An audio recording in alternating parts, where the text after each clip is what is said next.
I told you one of these days we're gonna get a run in on the vlog. Today's that day. It's early, but it isn't that early. It's like 7:50. My original plan was to get up at 7 and be done by now. Target being 4 miles. But that's all right. That's how it goes. We're about a mile, 1.2 in, passing the YMCA. Some people in here getting their early fitness on too. That's what I'm talking about.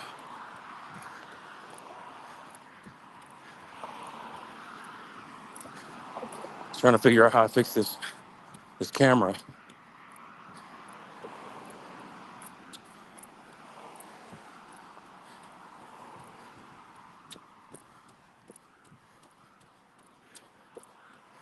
That's not it.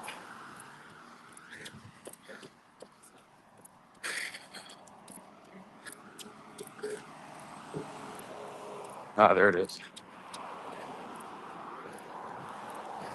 There we go. So we out here, and I ain't no David Goggins, but I can tell you that there's something good about getting up early and doing something that sucks. Once you get it out of the way, the day seems a little bit easier, and your mindset has been strengthened from the jump. So it's a good idea to get up, get after it. I think that's where the magic of making your bed in the morning comes from. Because let's be real, just making your bed ain't changing the world.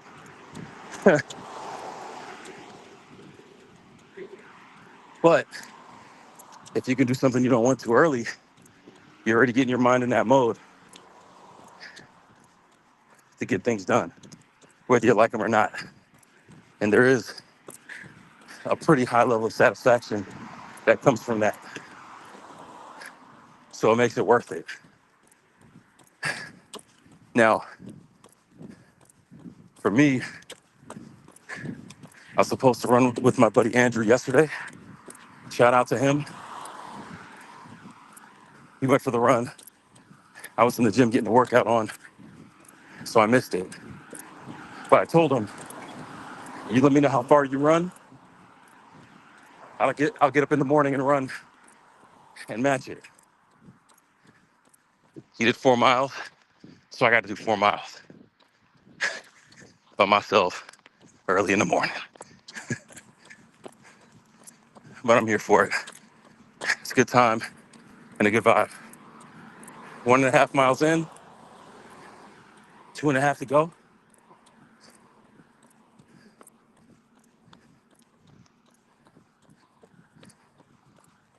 Good thing is, it's not that hot. Since it's early, it's still cool. It's like 65 degrees or so. Although when you run right in the direction of the sun, it feels a lot hotter. But that's all good. It's either now or later in the afternoon when everything's had a chance to cook. So it is what it is. Can't be mad at it.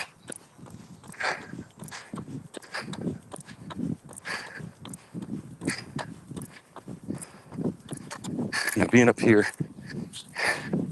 it's nice because they got some good nature areas to run. Over here on my left, we got the golf course. And on my right, it's like the park and playground.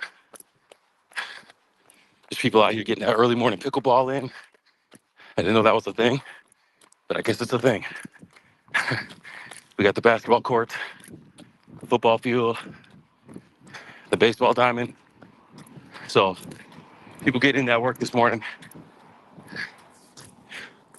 You got people out here golfing too. It's crazy.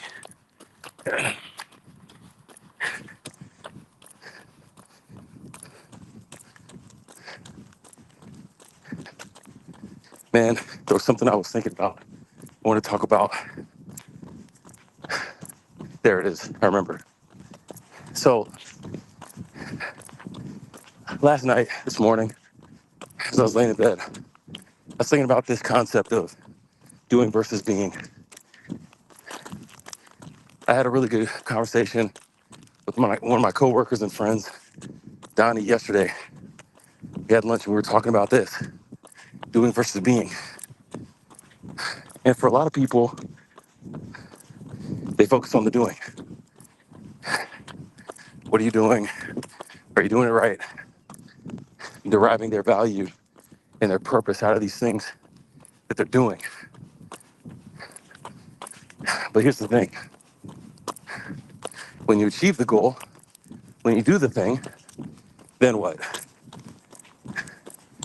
If you don't have that thing to continue doing and you built your value and your life on doing, do you still have purpose? Do you still have value? Now, for most people in those situations,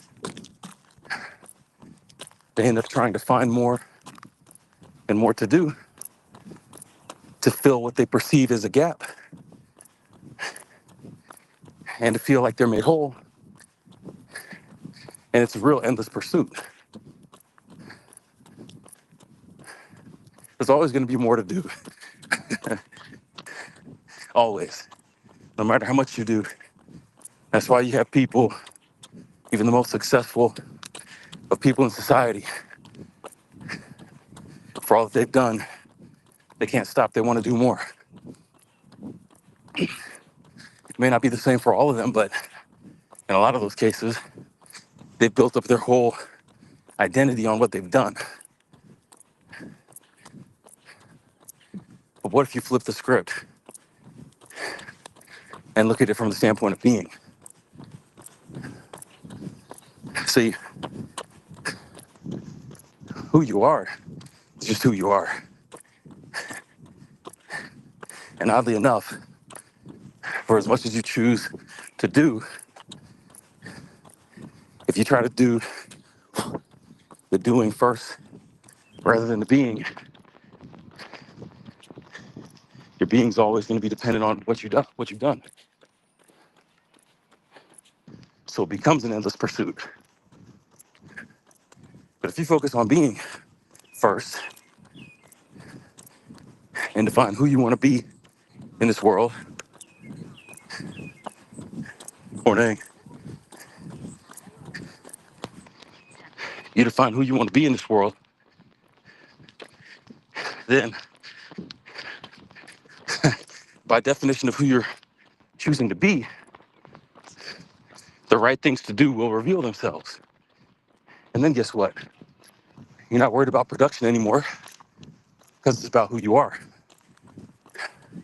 I'll make one more loop through here. That's 2 miles. It's like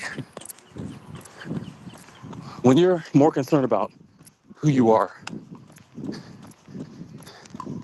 there's less pressure to perform because you're just being you. People can respond however they want to, it doesn't matter. If you build up your identity on doing, now you're looking for validation.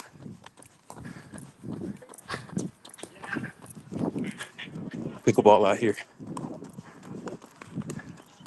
Hey man, it's not a game, it's like 40 people out here. That's what I'm talking about. But you gotta ask yourself, right? You trying to live based on your own personal satisfaction and conviction or on the validation of others? If you wanna live your life based on external validation, keep focusing on doing and keep doing what you can to put yourself out there so people can judge you and grade you and come up with their own ideas of your worth.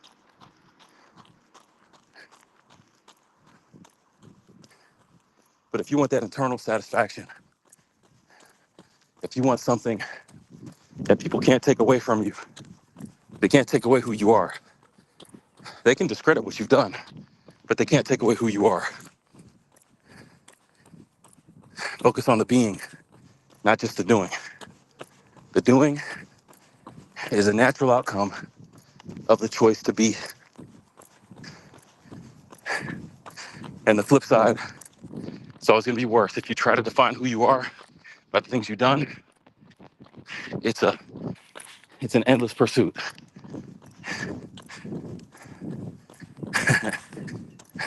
And it's interesting because, sure, like I said, there's more that you can do, and we can always grow. So, in a sense, there's more that we can be too. But the difference is the ownership.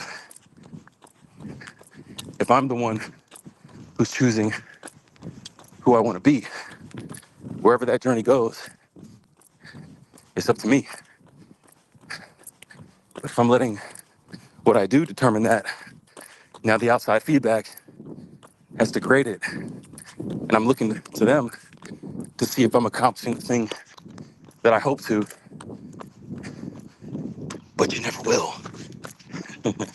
Focus on being. Being and doing are just as important, but let the being come first before the doing. All right, about 2.4 in, 1.5 to go.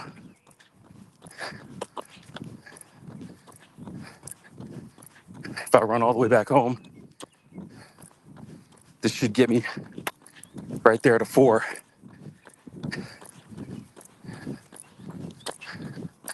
I'm a little hesitant to do it because once I get to the bridge, it's all uphill. But the work has to get done. So, to bridge or not to bridge, it's not the question. We don't get it done.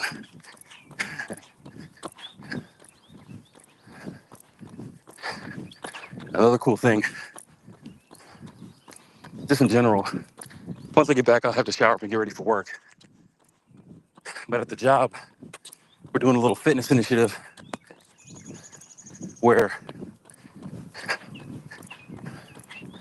a couple of the team members mapped out the distance around Lake Michigan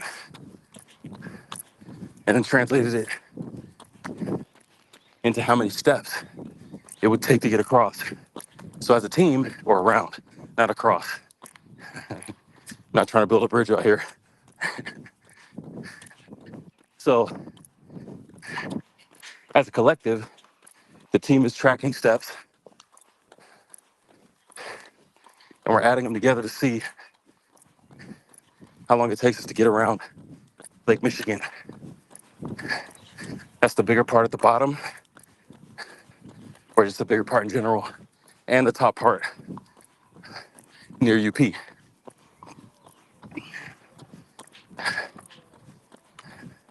It's a long way. I don't remember off the top of my head what the miles are, but it's a good distance. And I think in a few weeks of tracking, as a team, we're like over 60% of the way done, which is nice because it should line up with the end of summer pretty well. And runs like this, they get my step count up to contribute. And I like it because it's another way to kind of tangibly document my progress, sort of like these videos.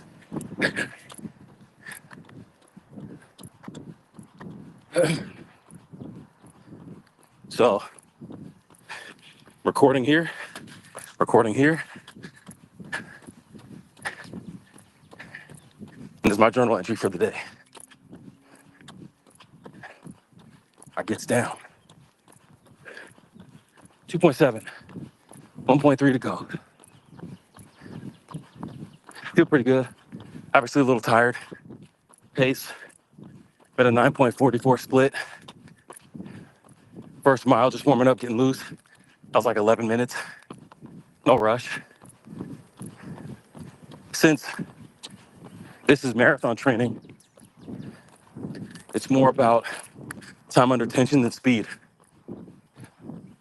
So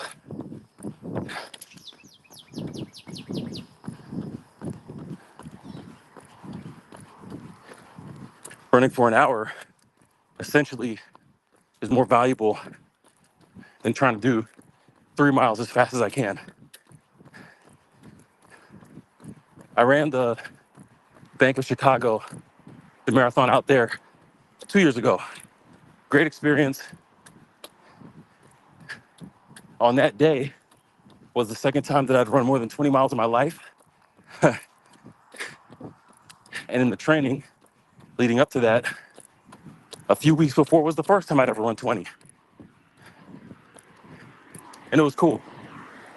But I could have trained more and just spent more time out there on my feet, because there's a wall that you get to where everything starts cramping up and wanting to shut down.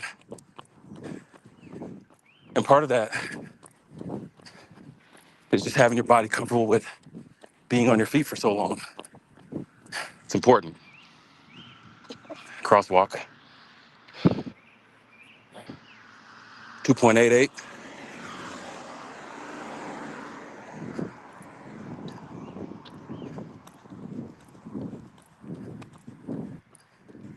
Yes, this is gonna be close. I don't want to have to run back and forth on my street. It's kind of lame, but whatever it takes, it's gonna be close.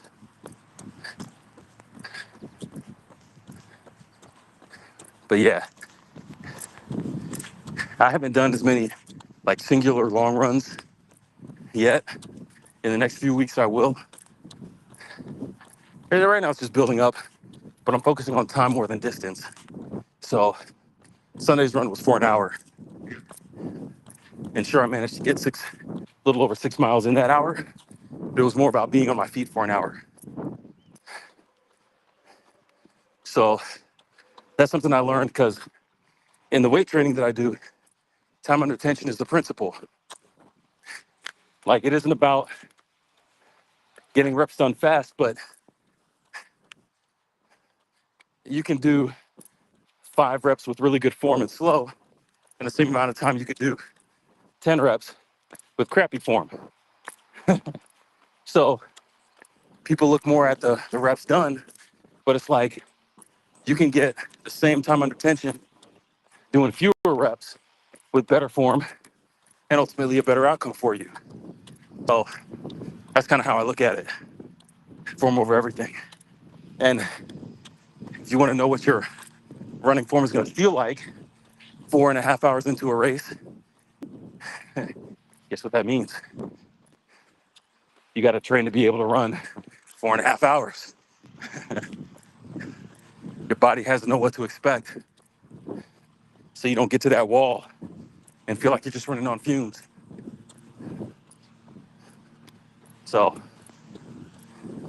that's how we roll. I think I took my allergy medicine this morning because they're out here trimming that grass. Good for them. Makes the park look good, but makes my nose be itchy. Oh, he's right up here too. Dang it.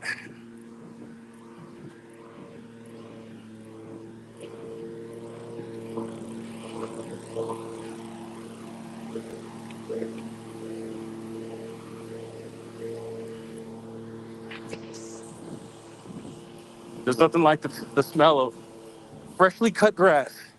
Unless you have allergies, then it's hell.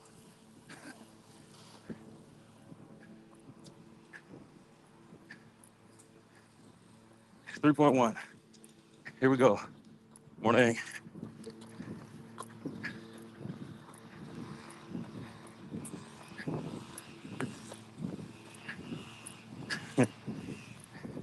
It's always funny saying what's up to people out here as you run. I try to make it a point to at least acknowledge everybody that I come across on the path, just as a kind gesture. I may not have an open opportunity to be like, hey, I'm trying to be a good person. But it is funny to see how some people will, hey, good morning, smile and wave, and other people look at you like get out of my face. I think it's kind of funny. And I don't know who this last guy was, but he was wearing a shirt for AFM, AFM being Adventist Frontier Mission. I'm sure he didn't know that I know that, but I don't know, man. I was reading one of my classes yesterday, and the assignment was talking about the mission of Jesus and the gospel has to be combined with experiential living. So people are not trying to hear about how good God is and believe in God and do all that stuff. And then I'm so mean to them and I don't really care about them as an individual. Doesn't make any sense. And yet a lot of Christian models on mission are just built up on it's only my job to show up and tell you something. And after I've done my part, the rest is on you. I think that's the easy way out. Jesus cared about people. He acknowledged people. And whether they accepted him or not, he still had love for them. He might have spoken to them differently, but he still had love for them. And if I'm out here, my shirt is from Andrews University. It says World Changers Made Here. There's a lot I could say on that, but point being, if I'm gonna wear a shirt that talks about making a change, being a world changer, well, damn it, the least I could do is reflect that in the simplest of interactions with people, right? People may never know my name, what I'm about, that I'm a Christian, that I'm an Adventist, and that I think Jesus loves everyone. But can I smile? Can I say what's up? Can I acknowledge somebody? How many people just get ignored today in life and walk through like nobody cares? In an era of social media where we get fed this myth and this lie that if I have more apps, I'm connected to more people. No, no, no. And you got things like people ending themselves, those are going up, increase in mental health across the board issues. And it's like,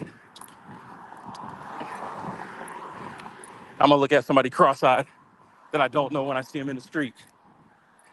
We can do better. We have to do better. Society in the future depends on it. 3.59 is the uphill stretch. 943 split. Just trying to stay steady.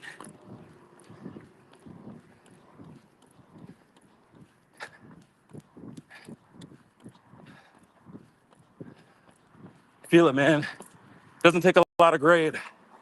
Feel the tension from going uphill. But mind over matter. Don't mind. It don't matter.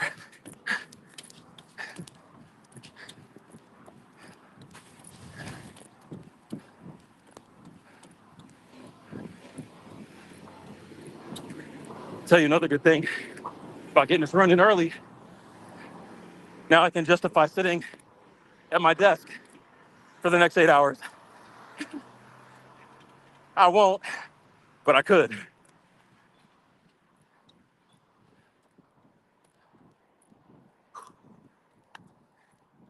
And another unexpected benefit, speaking of Andrew and training for the marathon last or 2 years ago, what I noticed is being out on a run by yourself is hard. It can be too quiet. Even with music, you just get lost in your mind. So you start thinking about the run. You think about the distance. Think about how long it is. Think about how far you got to go. And because of that, it can make runs feel a lot longer than they actually are. I've had that happen to me, even on the shortest of runs. But when you run with someone, not only does the company and misery help, for sure, but it makes the run go faster because now you have something else to focus on. Some of the best, all of the best and easiest runs I've ever done have been running with someone that I was talking with the whole time. And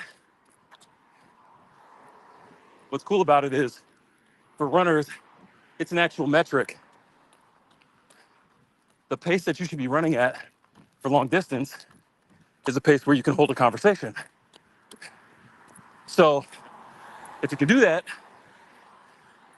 even though it doesn't feel like your lungs are exploding, you're still right where you need to be.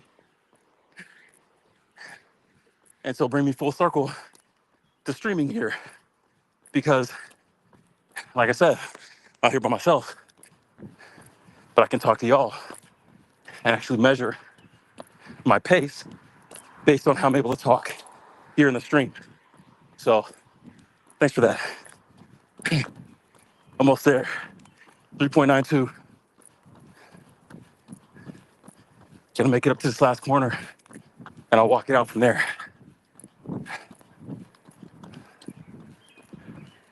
And that first little incline was the worst.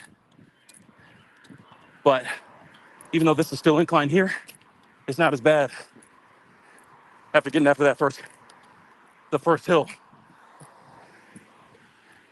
And guess what? Another analogy, because that's how we level up. Like I said, I'm not David Goggins, but I do believe that we're capable of more than we think. I do believe that when we get to that first obstacle and push through, we can be so hyper aware of that first obstacle. But if we push through, put our heads down and get it done, more often than not, we find that the next obstacle, we may not have seen it coming, but we're running right past it, which is kind of dope. So we here, somebody get a shower. I got 40 minutes to get ready for work. We got squad meeting today, so I'm gonna get there for that. Thanks for showing up. Thanks for supporting. Thanks for liking, subscribing, and sharing. Stay tuned for the live streams later. We got a handstand workout coming on early afternoon and another Fortnite stream tonight. So I'll see you then. All right. Till then, peace.